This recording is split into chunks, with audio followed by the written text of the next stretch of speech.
নির্বাচনী স্লোগান আর সভা সমাবেশে যেন উৎসবের নগরী নারায়ণগঞ্জ।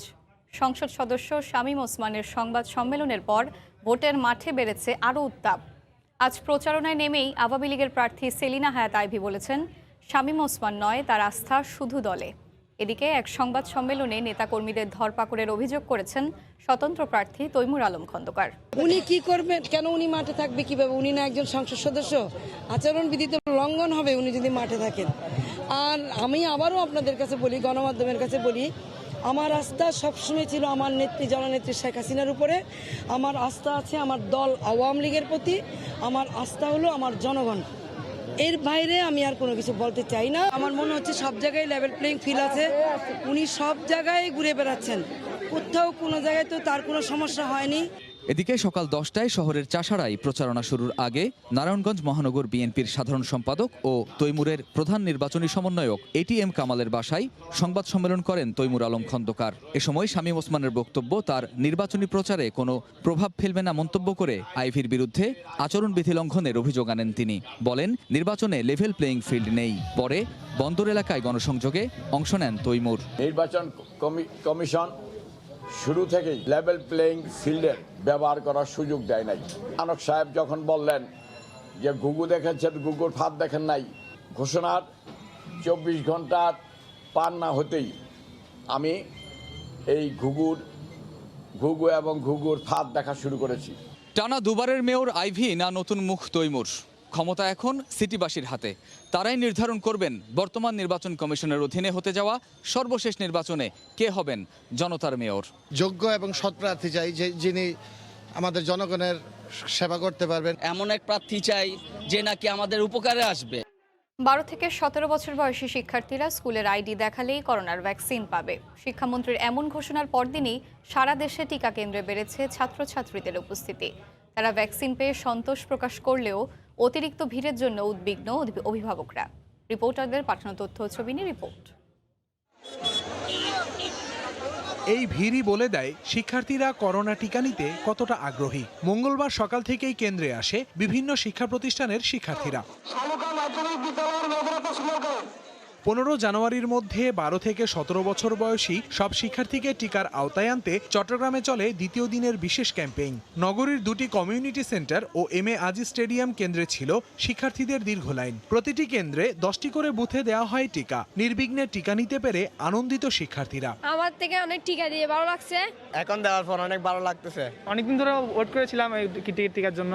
বাচ্চাকে টিকা দিতে পেরে আমি খুবই স্বস্তিকর পেলাম। বরিশাল শহীদ আব্দুর রব সেরনিয়াবাদ স্টেডিয়ামে মঙ্গলবার সকাল 9টায় শুরু হয় শিক্ষার্থীদের টিকাদান কার্যক্রম। টিকা কার্ড দেখালেই 12 থেকে 17 বছরের শিক্ষার্থীরা টিকা পাবে। সোমবার শিক্ষামন্ত্রীর এমন ঘোষণায় কেন্দ্রে ভিড় বাড়ে। ভ্যাকসিন প্রদান আরও নির্বিঘ্ন করতে বুথের সংখ্যা বাড়ানোর দাবি শিক্ষার্থীদের। আমি খুব অল্প সময়ের মধ্যে টিকা নিতে পারছি, আর ধন্যবাদ সরকারকে। সুশৃঙ্খলভাবে আমরা টিকা দিতে পেরেছি এবং নিরাপত্তা সহকারে। আমাদের কলেজ থেকে পেজের মাধ্যমে আমাদেরকে সবাইকে জানিয়ে দেওয়া হয়েছে টিকার সময়। আমরা সকলে টিকা গ্রহণ করতে পেরেছি স্বাস্থ্যবিধি মেনে। আমাদের যদি একটু সিরিয়াল মেনটেন করে আগে একটু দিতে তাহলে গার্জিয়ান নিয়ে বাসে চলে গেলে আর কি শৃঙ্খলা একটু বজায় থাকতো। আমাদের টাইম ছিল যে 11:30 দেওয়ার কথা ছিল, কিন্তু আমরা এখন অনেকক্ষণ আগেই আসছি, বাট দেওয়া হয়নি। খুলনার 6টি কেন্দ্রে মঙ্গলবার শুরু হয় শিক্ষার্থীদের টিকার প্রথম ডোজ প্রদান। নগরীর তালতলা মাতৃসদন হাসপাতাল কেন্দ্রে 8টি প্রতিষ্ঠানের শিক্ষার্থীদের টিকা দেওয়া হয়। তবে অতিরিক্ত ভিড় নিয়ে অভিযোগ ছিল অভিভাবকদের। প্রতিদিন 5000-এর বেশি শিক্ষার্থীকে করোনা টিকা দেওয়ার লক্ষ্য রয়েছে বলে জানিয়েছে কর্তৃপক্ষ। বেশি একটা ভয় লাগে নাই, বেশি ব্যথাও না। একটু ব্যথা লাগে না, অনেক ভালো লাগছে। ভ্যাকসিন দিয়ে অনেক ভালো লাগছে। আমরা এসে হলো কেডিএ কলেজ থেকে, ভ্যাকসিনে কোনো ব্যথা লাগেনি। টিকা নেওয়া ভালো হয়েছে, কারণ আমার প্রিভেনশন নেওয়া দরকার। এদিকে পঞ্চগড় সহ দেশের বিভিন্ন স্থানে শিক্ষার্থীদের করোনা টিকার প্রথম ডোজ দেয়া হয়। আহসানুল করিম, সময় সংবাদ। সাধারণ সর্দি কাশিতে আক্রান্তদের কোভিড-19 আক্রান্ত হওয়ার ঝুঁকি কম, এমন তথ্যই দিচ্ছেন গবেষকরা। এদিকে আবারও করোনা সংক্রমণ বেড়ে যাওয়ায় টিকা নেয়ার উপর জোর দিচ্ছেন বিশেষজ্ঞরা। এছাড়া সরকার ঘোষিত বিধিনিষেধ কঠোরভাবে পালনের আহ্বান তাদের। তোহা খান তামিমের রিপোর্ট। গত বছরের শুরুর দিকে করোনা ভয়াবহ রূপ নিলেও শেষ দিকে তা ধীরে ধীরে দুর্বল হতে থাকে। নতুন বছরের শুরুতেই প্রতিদিন আক্রান্ত ছড়াচ্ছে গত কয়েক মাসের রেকর্ড। করোনার ঊর্ধ্বমুখী সংক্রমণে এবার আগেভাগেই সতর্ক সরকার। ইতোমধ্যে বেশ কিছু নির্দেশনা দিয়ে জারি করা হয়েছে প্রজ্ঞাপন। তবে চলমান বিভিন্ন নির্বাচন আর বাণিজ্য মেলা খোলা রাখার সমালোচনা করেছেন সাধারণ মানুষ। বাণিজ্য মেলা খুলে রাখছি, অফিস আদালত সব খোলা, অথচ বাস হাফ হিসাবে যাত্রী নিয়ে আমি চালাবো, বিশৃঙ্খল একটা পরিস্থিতি সৃষ্টি হবে। অফিস আমাদের কোনো ব্যবস্থা করেনি, আমাদের পাবলিক বাসে যেতে হয়। এ অবস্থায় বিশেষজ্ঞরা যে কোনো উপায়ে জনসমাগম বন্ধের তাগিদ দিয়েছেন। তারা বলছেন, মাস্ক পরার পাশাপাশি শারীরিক দূরত্ব বজায় রাখার কোনো বিকল্প নেই। মাস্ক ছাড়া কেউ দোকানে ঢুকতে পারবে না, মাস্ক ছাড়া কেউ মেলা যেতে পারবে না। যারা বাসে করে বাণিজ্য মেলায় যাবেন তারা অবশ্যই মাস্ক পরিধান করবেন, বাসের মধ্যে সামাজিক দূরত্ব মেনটেন করবেন। আমরা দেখেছি আমার চোখের সামনে আত্মীয় স্বজন কীভাবে মারা গেছে, অসুস্থ হয়েছে। তো সেইটা যদি আমরা মনে রাখি তাহলে সরকারি প্রজ্ঞাপন আসলে কি হলো না হলো খুব বেশি গুরুত্বপূর্ণ না, আমার নিজের ব্যক্তিগত ইচ্ছা খুবই গুরুত্বপূর্ণ। এদিকে যুক্তরাজ্যের ইম্পেরিয়াল কলেজ লন্ডনের এক গবেষণায় উঠে এসেছে, সাধারণ জ্বর সর্দি কাশির মতো ভাইরাস থেকে শরীরে উৎপন্ন হয় উচ্চমাত্রার স্মৃতিকোষ বা মেমোরি সেল, যা করোনার সংক্রমণ থেকে মানুষকে প্রাকৃতিকভাবে সুরক্ষা দিতে সক্ষম। যদিও দেশে তা নিয়ে ব্যাপক গবেষণার কথা বলছেন স্বাস্থ্য বিশেষজ্ঞরা। এই যে আমাদের যে মেমোরি সেল শরীরে আছে, এই মেমোরি সেলগুলা একটু ইমিউন সিস্টেমকে অ্যাক্টিভেট করে অ্যান্টিবডির মাধ্যমে করোনাকে বাধাগ্রস্ত করছে। এটির উপরে ভিত্তি করে অনেক বড় পরিবর্তন আসবে, এই বিষয়টি এখনো পর্যন্ত আমরা আশা করতে পারছি না। তবে এখানে আরো অনেক গবেষণার প্রয়োজন রয়েছে। এমন গবেষণা ভবিষ্যতে করোনা টিকা তৈরিতে সহায়তা করতে পারে বলেও জানান বিশেষজ্ঞরা। দেশে এখন পর্যন্ত করোনা ভাইরাসে আক্রান্ত হয়ে মারা গেছেন 28,000-এরও বেশি মানুষ। লক্ষ লক্ষ মানুষের দেহে মিলেছে কোভিড-19-এর অস্তিত্ব। বিশেষজ্ঞরা বলছেন, অতীত থেকে শিক্ষা নিয়ে কেবল ব্যক্তিগত সুরক্ষায় দিতে পারে এই অতিমারি থেকে মুক্তি। তোহা খান তামিম, সময় সংবাদ, ঢাকা। শিক্ষা প্রতিষ্ঠানের সামনের সড়ক থেকে বাজার, এমনকি প্রধান প্রধান সড়ক সবই যেন ময়লার ভাগাড়। ঢাকা দক্ষিণ সিটি কর্পোরেশনের অধীনে নিয়ম নীতির তোয়াক্কা না করে যেখানে সেখানে ফেলা হচ্ছে বর্জ্য। এতে দুর্ভোগ পোহাচ্ছেন নগরবাসী। আশরাফুল ইসলামের ক্যামেরায় সাদাত রহমতুল্লাহ রিপোর্ট। প্রকৌশল জগতের সেরা বিশ্ববিদ্যালয় বুয়েট, কিন্তু সেই বিশ্ববিদ্যালয়টির সামনের ফটকের অবস্থা দেখে যে কারো চোখ উঠবে কপালে। নির্দিষ্ট স্থান না থাকায় ক্যাম্পাসের সামনে ফেলা হচ্ছে বর্জ্য। প্রধান ফটক থেকে শুরু করে রাস্তার চারপাশ পরিণত হয়েছে ময়লার ভাগাড়ে। পরিবেশ বান্ধব জায়গা আমরা বলতাম এতদিন, কারণ এখানে মানুষজন আসতো, মানুষজন দেখতো যে একটা পরিচ্ছন্ন ক্যাম্পাস। তার বাইরে এরকম অবস্থায় আমি আসলে ব্যক্তিগতভাবে মনে করি যে এটা আমাদের জন্য একটা লজ্জার ব্যাপার। গত কয়েক বছরে মালিবাগ বাজারের সামনে খোলা ডাস্টবিন এখন ছড়িয়ে পড়েছে এলাকা জুড়ে। আধা কিলোমিটার এলাকা পুরোটা ময়লার দখলে। অনেকের তো শ্বাসকষ্ট, এদিক দিয়ে সবসময় অনেকখানি পথ জুড়ে কিন্তু ডাস্টবিনগুলা। এত দুর্গন্ধ, মানুষ এখানে আসা যাওয়া করে নাকে চাপড়া ধরে। মালিবাগের এই চিত্র এখন বেশিরভাগ এলাকা জুড়ে। আশ্চর্যের বিষয়, কোটি টাকা ব্যয়ে নির্মিত ময়লা ফেলার নির্দিষ্ট স্থান রেখে বর্জ্য ফেলা হচ্ছে প্রধান সড়কে। ময়লার চাপ অতিরিক্ত, এখন এই চাপ আমরা সামাল দিতে পারি না। বর্জ্য এমন এক জায়গায় ফেলানো উচিত যেখানে মানুষের কোনো সমস্যা না হয়। সিটি কর্পোরেশনের কর্মকর্তারা বলছেন, পরিবহন চালক সংকটে তৈরি হয়েছে এই সমস্যার। নতুন 33 জন চালক নিয়োগের প্রক্রিয়া শেষ হলে শীঘ্রই সমাধানে আসবে এই সংকটের, এমনটাই দাবি তাদের। আমাদের ড্রাইভার কিন্তু অর্ধেকের নিচে নেমে আসছে এখন চালক, কিন্তু বর্জ্য পরিমাণ কিন্তু উৎপন্ন কমে নাই। কত কঠিন মোকাবিলা করতেছি এখন আমরা। সিটি কর্পোরেশনের তথ্য মতে নগর পরিষ্কার পরিচ্ছন্ন রাখতে দক্ষিণ সিটির 75টি স্থানে সেকেন্ডারি ট্রান্সফার স্টেশন এসটি নির্মাণের উদ্যোগ নিলেও যার মধ্যে কাজ শেষ হয়েছে 50টির। ঢাকা দক্ষিণ সিটি কর্পোরেশনের বর্জ্য ব্যবস্থাপনা আধুনিকায়নে এমন বহু স্থানে তৈরি করা হয়েছে অন্তর্বর্তীকালীন বর্জ্য ব্যবস্থাপনা কেন্দ্র। তবু সড়কে ছড়িয়ে ছিটিয়ে আছে বিভিন্ন গৃহস্থালির বর্জ্য, ফলে প্রতিনিয়ত দুর্গন্ধে নাকাল হচ্ছে এই নগরবাসী। বিশেষজ্ঞরা বলছেন, শুধু অবকাঠামোগত উন্নয়নই নয়, পাশাপাশি প্রয়োজন তা ব্যবহারে পরিচ্ছন্নতা কর্মীদের যথাযথ প্রশিক্ষণ। সাদাত রহমতুল্লাহ, সময় সংবাদ, ঢাকা। দিল্লিতে এ সপ্তাহেই চূড়ায় পৌঁছাবে করোনার সংক্রমণ, আশঙ্কা কর্তৃপক্ষের। আক্রান্ত উপমহাদেশের কিংবদন্তি শিল্পী লতা মঙ্গেশকর, যুক্তরাষ্ট্রে ফের রেকর্ড। তেহরানের পরমাণু চুক্তির আলোচনা নিয়ে ক্ষুব্ধ ইসরায়েল, হুমকি মোকাবেলায় স্বাধীনভাবে সিদ্ধান্ত নেয়ার ঘোষণা। ওমান সফরে ইরানি পররাষ্ট্রমন্ত্রী।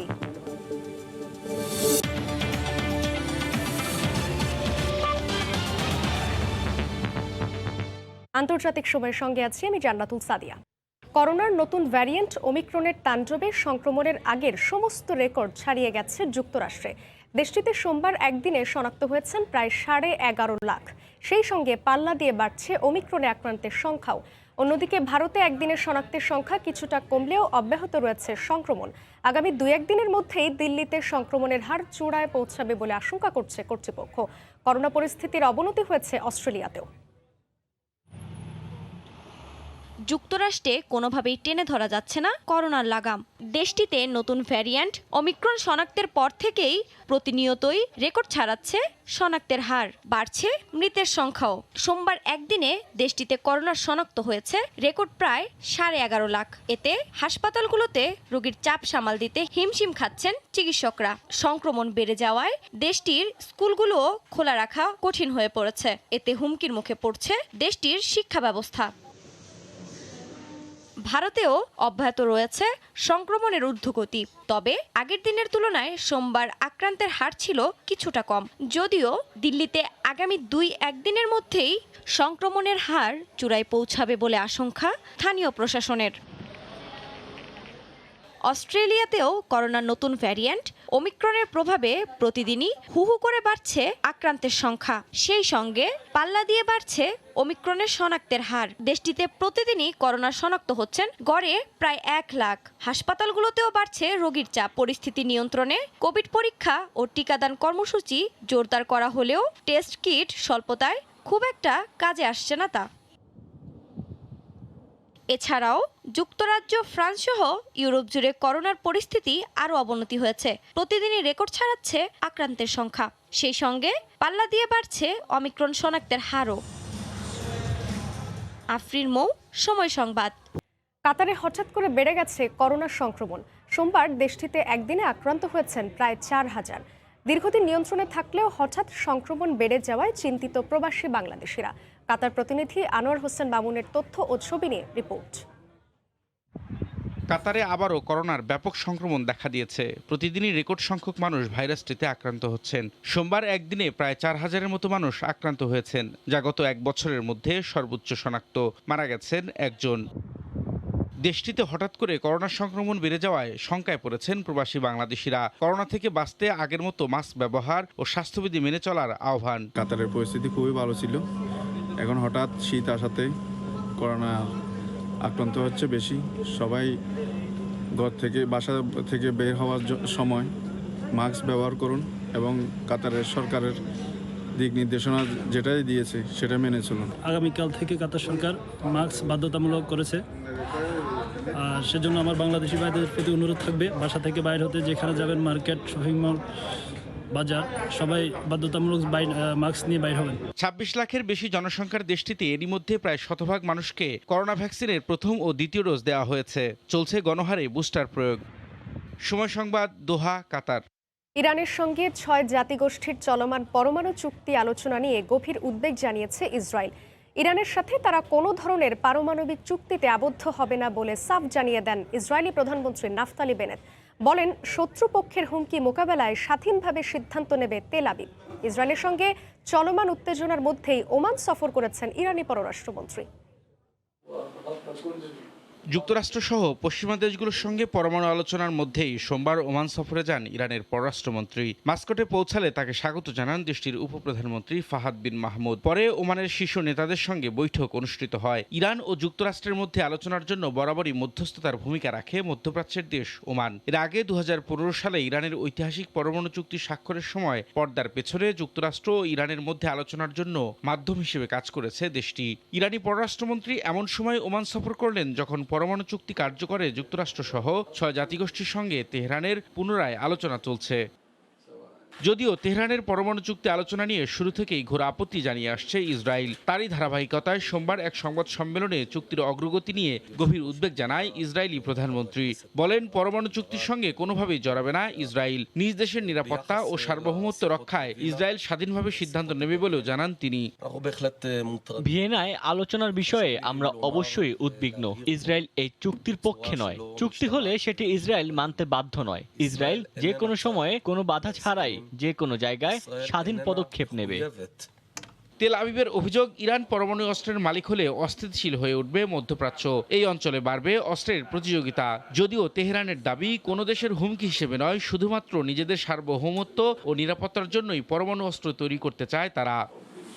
রবিউল ইসলাম আওলাদ, সময় সংবাদ।